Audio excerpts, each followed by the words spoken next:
शुभी अपनी बड़ी बहन सिमरन के साथ एक अनाथालय में रहती थी। उनका इस दुनिया में और कोई भी नहीं था, क्योंकि उनकी मम्मी की बचपन में ही मौत हो गई थी और उनके पिता ने उन दोनों को उस अनाथालय के बाहर छोड़ दिया था। तब से वो दोनों वहीं पर रहते थे।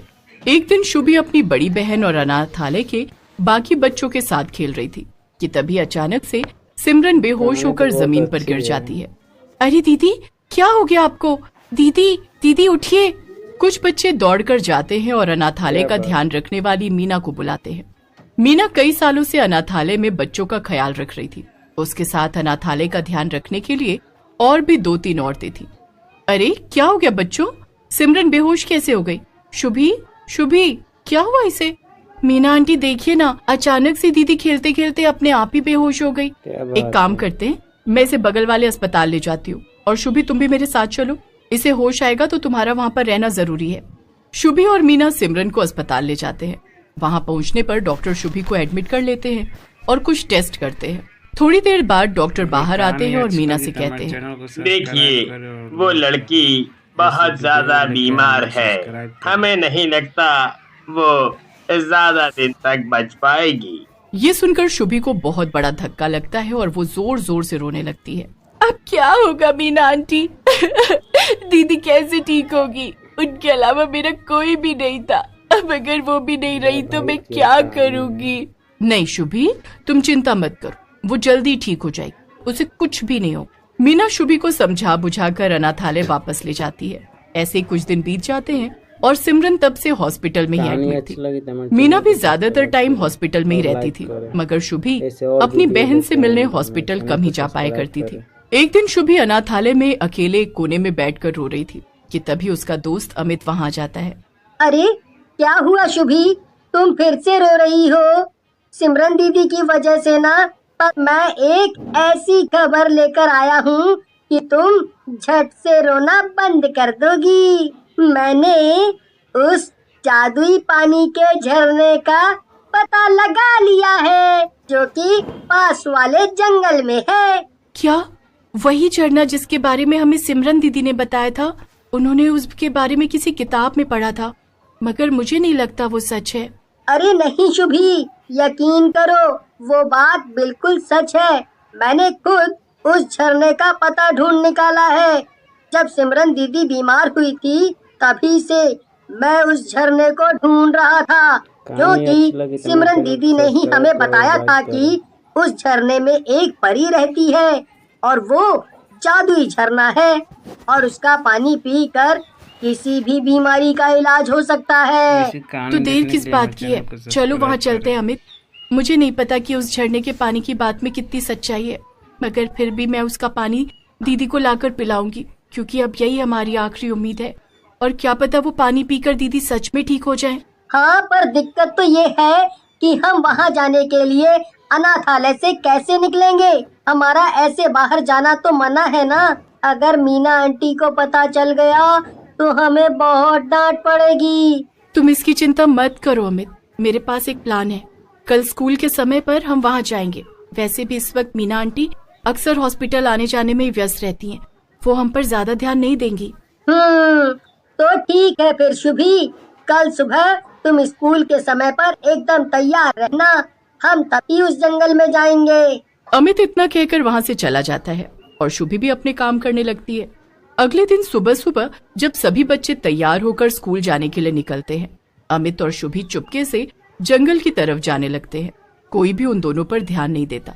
काफी दूर तक चलने के बाद दोनों को कहीं से पानी बहने की तेज आवाज सुनाई देती है। शुभी, मुझे लगता है कि हम अब उस जादुई पानी के झरने के बहुत करीब ही हैं।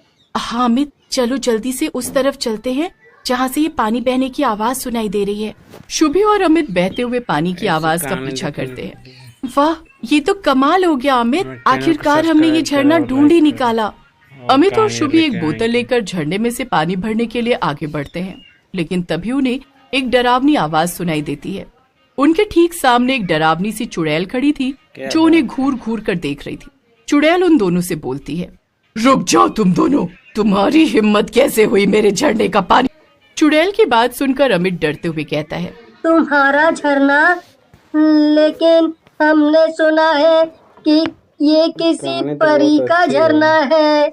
अमित की बात सुनकर चुड़ैल को बहुत गुस्सा आ जाता है और वो कहती है, मैंने तुझसे एक बार कहा ना कि ये मेरा झरना है, अब भाग यहाँ से वरना तुम दोनों को इसी झरने में डुबोकर मार डालूंगी। अमित और शुभी चुड़ैल की बात सुनकर डर गए और वहाँ से भागकर कुछ दूर जाकर छिप गए। ये सब क्या है अमित?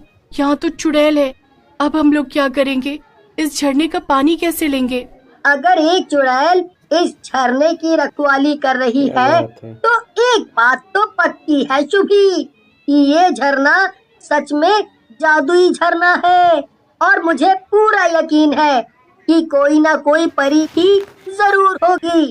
तो क्यों ना पहले हम उस परी को ढूंढें और फिर उसी से मदद मांगे। हाँ, ये तुमने बिल्कुल ठीक कहा अमित, हमें ऐसा ही करना चाहिए। चलो हम चुपचाप चलते हैं और झरने के आसपास ही उस परी को ढूंढने की कोशिश करते हैं।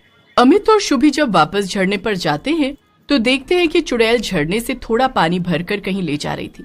अमित और शुभी चुपचाप उसका पीछा करने लगते हैं। थोड़ी देर बाद वो दोनों देखते हैं कि चुड़ैल एक गुफा के अंदर चली गई। शुभी और अमित भी उसके पीछे पीछे गुफा में चले जाते हैं। अंदर का नजारा देखकर दोनों हैरान रह जाते हैं। चुड़ैल ने एक परी को पिंजरे में कैद कर रखा था।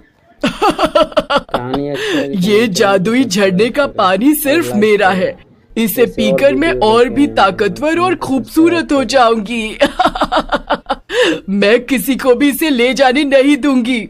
हमें उस परी को बचाना ही होगा अमित, तभी हम झरने से दीदी के लिए पानी ले जा पाएंगे। मेरे पास एक तरीका है अमित, जिससे कि हम परी को पिंजरे से बाहर निकाल सकते हैं। अमित, तुम यहाँ से बाहर जाओ और झरने से पानी निकालने की कोशिश करो। तुम्हें ऐसा करता देखकर वो चुड़ैल तुम्हारे पीछे जरूर आएगी। जब वो यहाँ से बाहर चली जाएगी तब मैं जाकर परी को खोल दूंगी, फिर हम दोनों आकर तुम्हें बचा लेंगे। अरे ये तो बड़ा ही खतरनाक आइडिया है शुभी, लेकिन अब हम और कर भी क्या सकते हैं। ठीक है, मैं जा रहा हूँ, लेकिन जरा समय पे आ जाना शुभी, कहीं वो चुड़ैल मुझे कच्चा ना चबा ले। हाँ हाँ, डरो मत और जाओ, मुझ पर भरोसा रखो। अमित भागता हुआ जाता है और झरने में से पानी लेने लगता है। चुड़ैल को अपने जादू से ये पता चल जाता है कि झरने के पास कोई फिर से गया है, इसीलिए वो अमित को पकड़ने के लिए जाती है। तभी शुभी भागकर परी के पास जाती है। कौन हो तुम बच्ची? तुम्हें यहाँ नहीं आना चाहिए था, वो चुड़ैल बहुत खतरनाक है। मैं यहाँ आपको बचाने आई हूँ। आप मुझे ये बताइए कि इस पिंजरे को कैसे खोला जा सकता है। वो देखो, सामने जो बक्सा है उसी में इस पिंजरे के ताले की चाबी है। जाओ उसे ले आओ और मुझे आजाद कर दो। शुभी भागकर जाती है और चाबी ले आती है। फिर वो परी को पिंजरे से बाहर निकाल देती है। तुम्हारा बहुत बहुत धन्यवाद बच्ची, तुमने मुझे इस चुड़ैल की कैद से आजाद कर दिया। इसने जादुई झरने पर कब्जा करने के लिए मुझे यहाँ कैद कर रखा था। ठीक है, पर अभी हमारे पास वक्त नहीं है, जल्दी से चलिए, मेरा दोस्त मुसीबत में है। शुभी परी को लेकर झरने के पास जाती है और वहाँ पर चुड़ैल ने अमित को उल्टा कर रखा था। मैंने तुझे मना किया था ना कि यहाँ मत आना, तू फिर से आ गया, अब तो तेरी खैर नहीं। परी जल्दी से अपना जादू करती है और चुड़ैल कमजोर होने लगती है। अमित जमीन पर गिर जाता है और शुभी उसके पास जाती है। बहुत हुआ तेरा तमाशा चुड़ैल, अब तेरा अंत आ गया है। परी अपने जादू से चुड़ैल को छोटा बना देती है और उसे एक बोतल में कैद कर देती है। बहुत चाहत थी ना तेरी इस झरने को अपना बनाने की। ठीक है, अब तू इसी बोतल में कैद होकर जिंदगी भर इस झरने में तैरती रहेगी। परी बोतल को झरने में फेंक देती है और चुड़ैल का किस्सा हमेशा के लिए खत्म हो जाता है। बच्चों, तुम लोग इतने गहरे जंगल में यहाँ इस झरने तक आए, जरूर कोई बात है। मुझे बताओ, मैं तुम्हारी क्या मदद कर सकती हूँ? जी, मेरी दीदी बहुत बीमार है और हम उनके लिए ही इस जादुई झरने का पानी लेने आए थे। ठीक है, मैं अभी तुम्हें पानी देती हूँ। परी झरने से थोड़ा पानी लेकर बोतल में भरती है और उस पर कुछ जादू करती है। ये लो, इसमें मेरा आशीर्वाद भी है, तुम्हारी दीदी जल्दी ही ठीक हो जाएगी। पानी लेकर अमित और शुभी परी से विदा ले लेते हैं और वापस हॉस्पिटल पहुंच जाते हैं। उधर उन्हें लापता पाकर मीना बहुत परेशान हो गई थी। ये सब क्या है शुभी, अमित? मुझे तुम दोनों से ऐसी उम्मीद नहीं थी। तुम दोनों कहाँ गए थे? शुभी और अमित मीना को सारी बात बता देते हैं। मीना और शुभी सिमरन को जादुई झरने का पानी पिला देती है और वो एकदम ठीक हो जाती है। इसके बाद शुभी और सिमरन फिर से